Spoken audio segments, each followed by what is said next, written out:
Estamos trabalhando pela restauração, pela reforma da nossa paróquia.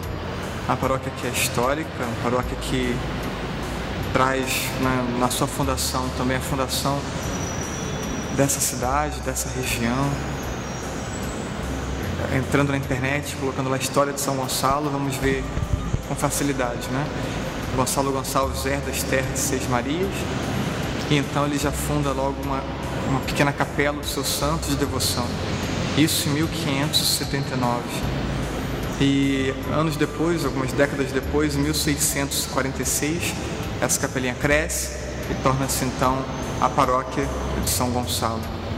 E depois de mais alguns séculos, vem a fundação do município, a emancipação do município, enfim. E a história do município passa pela história religiosa, passa pela história de fé. De modo que esse empreendimento de restaurar, de reformar essa igreja, não é só uma atividade para católicos, que interessa apenas católicos. Interessa a toda a população, interessa ao município, né? Então, tendo em mente isso, algumas ideias, né? Essa paróquia ela foi crescendo e foi se ampliando ao longo dos séculos. Então não tem como dizer hoje qual era a igreja original. Tem a igreja original, né? Teve uma primeira construção, ampliações. Temos aí pelo menos, conseguimos perceber, olhando de fora, 5 momentos aí pelo menos, né?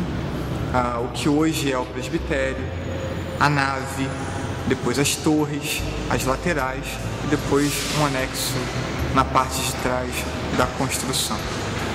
Quando pensamos nessa obra, pensamos então, primeiro, em trazer o máximo, em resgatar o máximo possível da originalidade dela de cada época, né?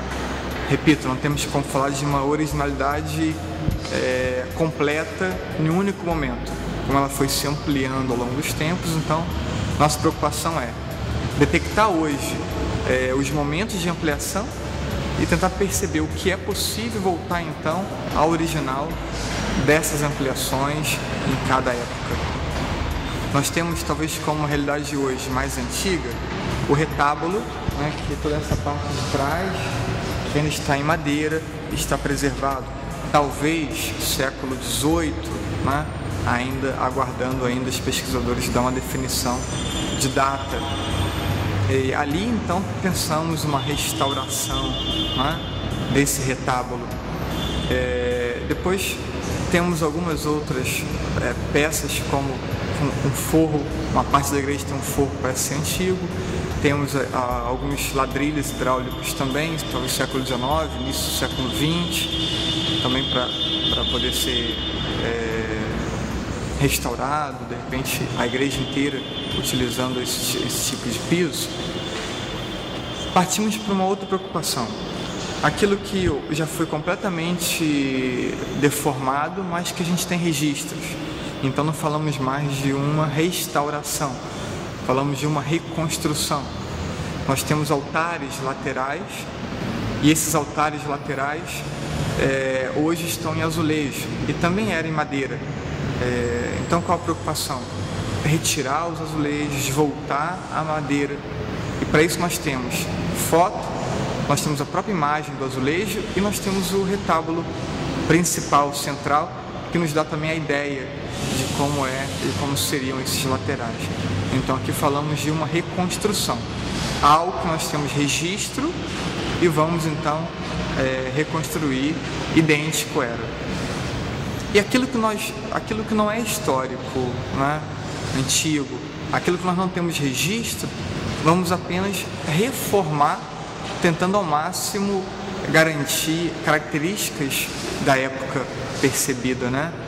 Enfim, então essa é a nossa preocupação. De regra, é o que a gente escuta, que é uma preocupação.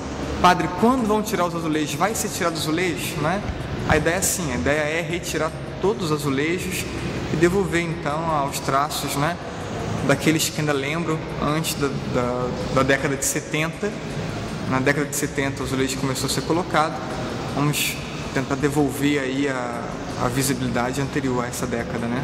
Aquilo que alguns mais antigos ainda têm em memória como era a parte externa da igreja.